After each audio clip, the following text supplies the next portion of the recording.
అనేక రోజుల తరువాత తన కూతురుని చూడగానే బీఆర్ఎస్ అధినేత కేసీఆర్ కండ్లల్లో ఆనంద భాష్పాలు. కూతురిని ఆత్మీయంగా అలుముకొని నిండు నూరేళ్లు వర్ధిల్లు అని దీవించారు. కవితక్క వచ్చింది. సార్ మనసు తేలికైంది. ఏ నోట విన్నా ఇదే ముచ్చట.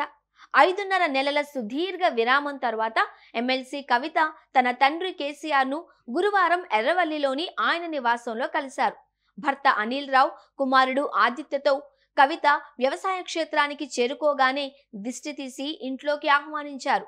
మాజీ ఎంపీ సంతోష్ కుమార్, కల్వకుంట్ల వంశీధర్ రావు, పార్టీ సీనియర్ నేతలు గ్యాదలి బాలమల్లు, మారెడ్డి శ్రీనివాసరెడ్డి సహా పలువురు ఆమెకు స్వాగతం పలికారు.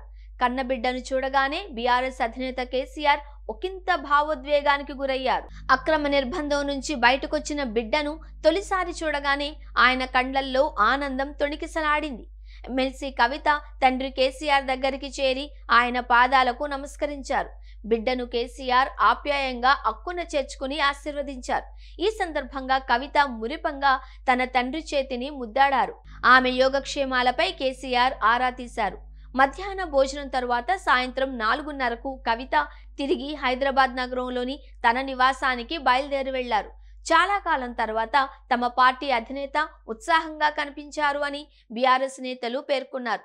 ఎమ్మెల్సీ కవిత వెంట మాజీ మంత్రి, ఎమ్మెల్యేలు వేముల ప్రశాంత్ రెడ్డి, పాడి కౌశిక్ రెడ్డి, మాజీ ఎమ్మెల్యే జీవన్ రెడ్డి తదితరులు ఉన్నారు.